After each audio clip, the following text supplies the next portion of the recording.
And we don't have the time really to do the political analysis of this dream, but it is a dream of paramount political wisdom, strategic wisdom for those who are heads, the Amir of the Jama'ah, the king, commander-in-chief of the armed forces. Pay attention to this. And that is that after 5 years of warfare, after Badr and Uhud and Khandaq, and there was now a stalemate in the fighting. Neither side could overcome the other. And all of Arabia is watching what's going to come next in this contest between the Muslims and the Quraysh. The Quraysh are not just another tribe. No, the Quraysh are the preeminent tribe of all of Arabia. Directly descending from Nabi Ibrahim alayhi salam to Nabi Ismail alayhi salam, custodians of the Kaaba. And this tribe is in contest with the Muslims, the new religion. So it's the talk of the town. But during this period of time, a new danger had emerged.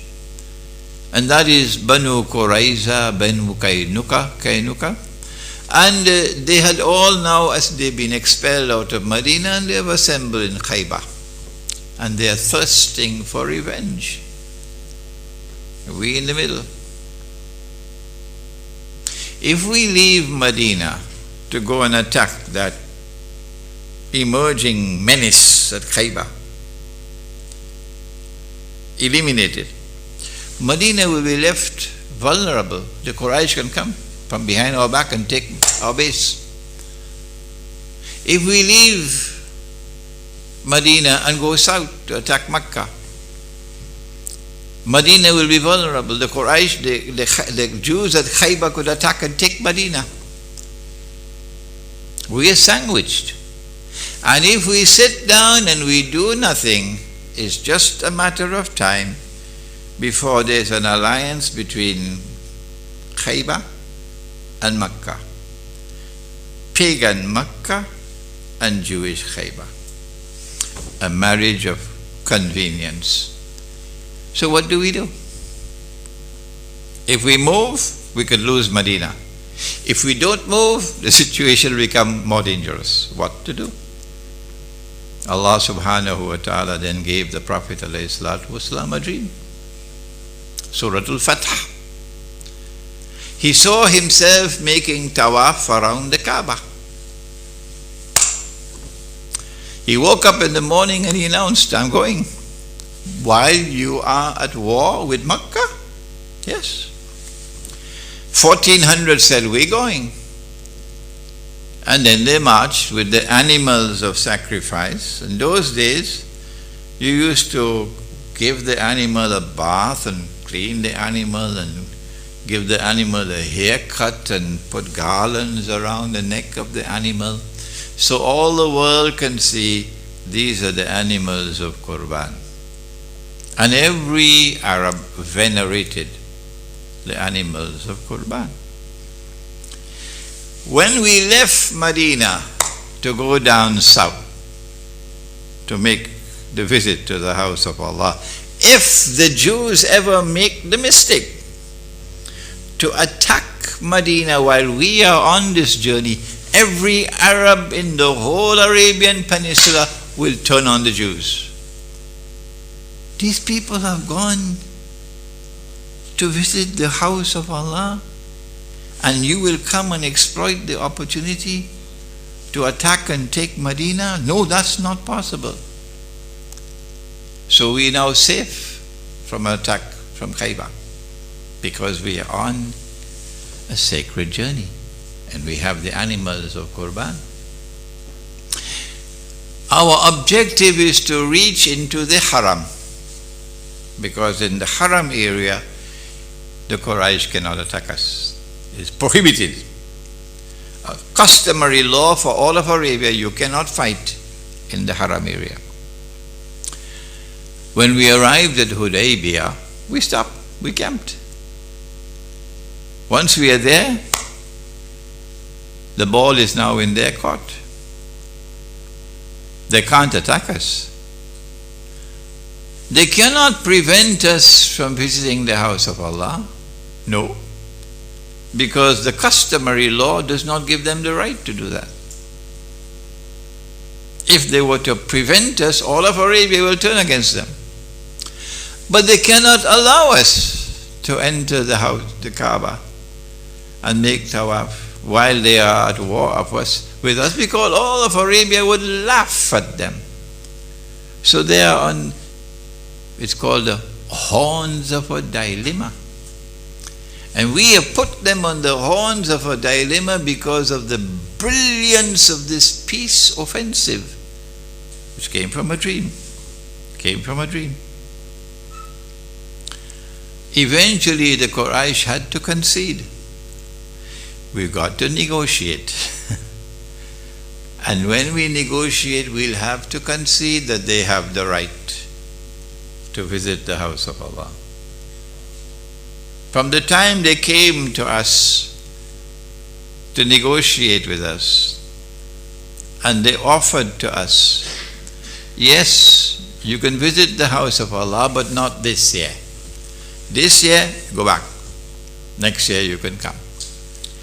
This year you must sacrifice the animals right here at Hudaybiyyah. Next year you can come. But we have more than that. What the Quraysh is doing is called face saving. If any from the people of Mecca were to leave to go to join you in Medina, you've got to send them back. But if any from your group comes to Mecca, we don't have to send them back. And nobody agreed to this unequal agreement called the Treaty of Hudaybiyyah, except the Prophet ﷺ, who had the wisdom in the conduct of diplomacy, in negotiations, to distinguish between the grain and the husk. The Treaty of Hudaybiyyah gave us the grain, and you people were arguing over the husk. So he agreed. Nobody wanted to sacrifice the animals. So Salama said, the wife of the Prophet said, you go ahead and sacrifice your animal, and you cut your hair. And when he sacrificed his animal and cut his hair, then everybody did it. And then we headed back to Medina, and Allah sent down the revelation. Inna fatahna laka fathan mubina. We've given you a manifest victory. Where is the victory? Here is the victory. As soon as we arrived in Medina, armed with the Treaty of Hudaybiyyah, which is not a peace treaty. A peace treaty is sulh. This is hudna, a truce for 10 years. When we arrived in Medina, the Prophet ﷺ allowed the Muslims to rest for 2 weeks. And then he gave the orders, everybody prepare to march. But he does not say where we're going, not even to his wives. Where are we going? Nobody knows. When the army is ready to move, then he says, Khaybar. So there is no opportunity for any message to be sent to Khaybar to warn them. By traitors in our ranks. When we arrive at Khaybar, we are comfortable. Medina is safe because we have a truce with the Quraysh. The Quraysh cannot attack. When we arrive at Khaybar, the Jews came out in the morning to go to work. in the fields. They rub their eyes. What is that? It's Muhammad. The Muslim army is there, sallallahu alaihi wasallam. We took them by surprise. We then laid siege to Khaybar, and eventually Khaybar fell. And on the day that Khaybar fell, Makkah fell. It's just a matter of time. All of Arabia could see that because of the brilliance of the Prophet's diplomacy, because of the brilliance of his negotiations at Hudaybiyyah, that he was able to get an agreement with the Quraysh, which freed his hands to attack Khaybar. And all of Arabia responded. The Treaty of Hudaybiyyah said that any tribe who wanted to join the Quraysh is free to do so. But any tribe who wanted to join the Muslims is also free to do so. And guess what happened? In the 2 years after the Treaty of Hudaybiyyah, more tribes joined the side of the Muslim than you could dream of. And within 2 years we had the upper hand. So when the treaty was violated and Abu Sufyan came to beg, nobody listened to him. And we marched on Makkah and we took Makkah without a fight. It all revolved around the dream.